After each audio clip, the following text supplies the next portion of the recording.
इथून व्यसनमुक्तीकडे आपण कशा पद्धतीने जाऊ शकतो त्याबद्दल काय सांगशील? नाही, आमचा एकंदरीत म्हणणं हेच आहे की जगाला हेवा वाटेल असा अभ्यासयुक्त व्यसनमुक्त महाराष्ट्र चला घडवूया. म्हणजे आम्ही सुरुवातीपासून जे काम करतोय ते ह्याच लोगो खाली काम करतोय की जगाला हेवा वाटेल असा अभ्यासयुक्त व्यसनमुक्त महाराष्ट्र आपल्याला द्यायचा आहे.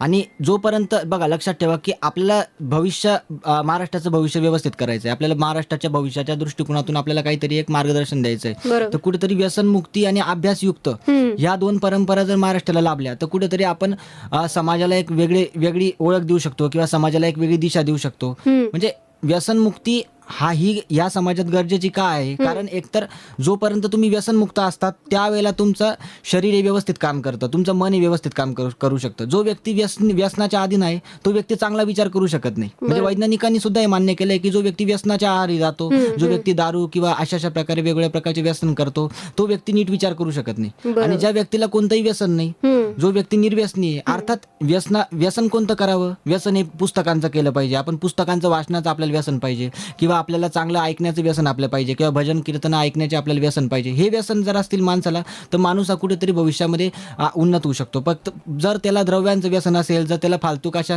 एक वेगवेगळ्या प्रकारच्या रसायनांचं व्यसन असेल तर माणूस हा कुठेतरी प्रगती करू शकत नाही. थोडक्यात सांगायचं तात्पर्य असं आहे की जीवनामध्ये व्यसन हे गरजेचं आहे, परंतु व्यसन हे फक्त चांगल्याच गोष्टींचं असलं पाहिजे, पुस्तक वाचनाचं असलं पाहिजे किंवा एखाद्या चांगले आदर्श आपण जर जीवनामध्ये घेतले, निवृत्ती ज्ञानदेव, सोपान मुक्ताबाई, एकनाथ नामदेव, तुकारामांचे आपण आदर्श जर जीवनामध्ये घेतले तर मला असं वाटतं भक्ती परंपरा हीच जर आपल्या खऱ्या अर्थाने व्यसनयुक्त होऊ शकते. भक्ती परंपरा हीच आपले व्यसन असलं पाहिजे. बाकी विपरीत तत्व ही आपले कधी व्यसन होता कामा नये. सांगायचं तात्पर्य हेच आहे की आपण जीवनाला कोणत्या दृष्टिकोनातून पाहिलं पाहिजे हेच शास्त्र आपण दत्ताश्रयाच्या माध्यमातून सांगू शकतो. बर, तू आजवर 500 पेक्षा जास्त पुस्तकं लिहिली आहेत, तर ते कोणकोणते विषय आतापर्यंत तू निर्माण केलेस किंवा तू कशी रचना केलीस त्याबद्दल काय सांगशील? खरं तर आपण जे पुस्तकं लिहितो किंवा आपण जे ग्रंथ लिहितो तर हे सगळे ग्रंथ आपल्याला आंतरस्फूर्तीतून येतात. म्हणजे आपण ज्या वेळेला ते म्हणजे योगिक, हे सगळ्या गोष्टींचा आधार एक योगिक तत्वज्ञान आहे. आणि योगिक तत्वज्ञानामध्ये हेच सांगितलंय की योगिक तत्वज्ञान हेच सांगतं की तुम्ही रोज योगा केला पाहिजे, रोज सकाळी उठून तुम्ही योगा केला पाहिजे, रोज संध्याकाळी तुम्ही नामस्मरण केलं पाहिजे, रोज तुम्ही दिवसातून अनेक वेळा तुम्ही ध्यानधारणा केली पाहिजे. मुळात योग तत्वज्ञान हे आपल्याला ध्यानधारणा शिकवतं. आणि जिथे ध्यानधारणा आहे तिथे आपल्याला व्यसनाची कुठेही म्हणजे व्यसन मुक्तीचा संदेश तिथे दिला जातो. म्हणजे रोज तुम्ही जर नामस्मरण केलं, रोज तुम्ही कपालभाती केली, रोज जर तुम्ही सूर्यनमस्कार केला, रोज जर तुम्ही प्राणायाम केला तर मला असं वाटतं तुम्हाला जीवनामध्ये कोणत्याही प्रकारचे आजार होणार नाही, तुम्हाला कोणत्याही शरीराचे आजार होणार नाही, तुमचं मन हे सदैव निरोगी राहील. आणि जगामध्ये जितकेही लोक यशस्वी झाले तर प्रत्येक यशस्वी लोकांनी तेच सांगितलं की आम्ही रोज कोणता ना कोणता योगा करतो. आता नरेंद्र मोदींनी सुद्धा, आता पंतप्रधान आहे तर पंतप्रधानांनी सुद्धा आपल्याला योगाचा संदेश दिला. हा देश हा योगिक देश म्हणून ओळखला जातो. भारत देश जो आहे हा ना धनाने ओळखला जातो ना कोणत्याही गोष्टीने ओळखला जातो. मला असं वाटतं की या भारताने जगाला पतंजली दिले, या भारताने जगाला मोठमोठे योगिक लोक दिले, या भारताने जगाला रामकृष्ण परमहंस दिले, या भारताने जगाला परमहंस योगानंद दिले. तर कुठेतरी भारताला जी लाभलेली परंपरा आहे ती योगिक तत्वज्ञानाची परंपरा आहे. आणि मला असं वाटतं की जिथे तुम्ही जर योगिक तत्वज्ञानाचा स्वीकार केला तर मला असं वाटतं तुम्ही एकंदरीत व्यसनमुक्तीचा स्वीकार केला. आणि थोडक्यात आपण जे ग्रंथ लिहितो तर ते ग्रंथ अंतस्फूर्तीतून येतात आणि प्रत्येक ग्रंथांचा उद्देश हा फक्त माणसाचं मानसिक समुपदेशन आहे.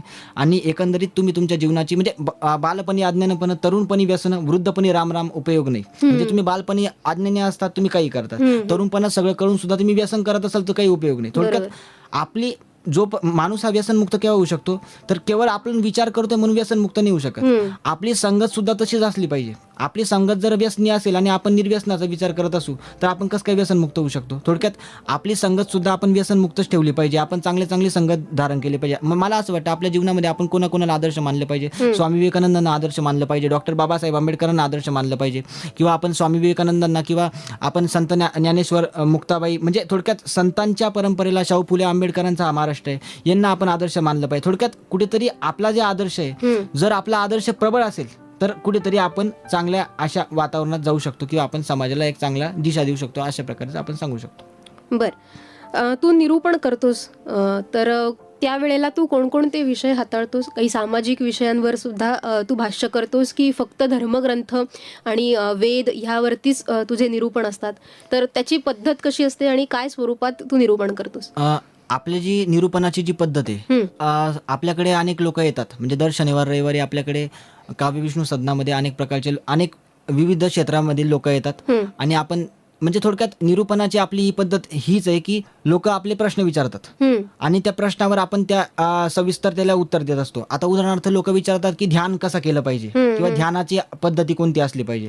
तर मी लोकांना हेच सांगतो की ध्यान हे कशा पद्धतीने केलं पाहिजे की तुम्ही सहज अशा आसनामध्ये बसून रोज जर तुम्ही रोज नामस्मरण केलं तर ही ध्यानाची उत्कृष्ट पद्धती असू शकते. म्हणजे थोडक्यात आपण लोकांना ध्यान मार्ग कसा करावा किंवा ज्ञान मार्ग कशा पद्धतीने करावा किंवा आपण रोजची जीवनशैली आपण कशी केली पाहिजे किंवा जीवनशैली रोजची एकदम अडखळीच्या जीवनशैलीमध्ये सुद्धा आपण योगिक सामर्थ्य कसं धारण केलं पाहिजे.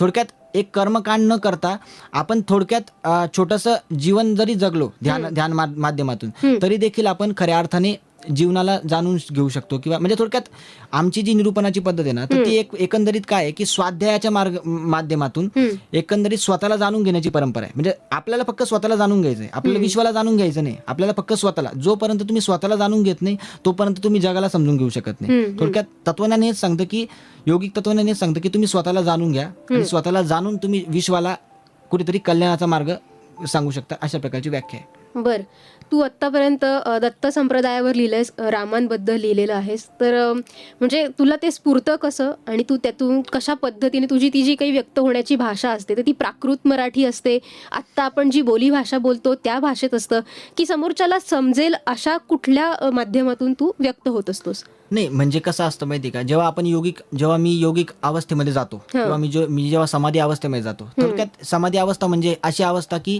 ज्या अवस्थेमध्ये माणसाला ध्यानाची फक्त ईश्वरच मी आहे किंवा मी ईश्वराशी एकनिष्ठ आहे अशी व्याख्या जेव्हा मनुष्याला प्राप्त होते त्या अवस्थेला आपण समाधी म्हणू शकतो. थोडक्यात बघा परमेश्वराचा मार्ग आपण का स्वीकारायचा आहे. कुठेतरी या जगामध्ये आपण या जगामध्ये सदैव राहणार नाही. आपण मृत्यूनंतर कोणत्या ना कोणत्या जगामध्ये जाऊ. म्हणजे थोडक्यात या जगामध्ये मृत्यू सुद्धा आहे, या जगामध्ये जनन आहे तर या जगामध्ये मरण सुद्धा आहे. थोडक्यात कुठेतरी आत्मिक शांतीचा मार्ग, मानसिक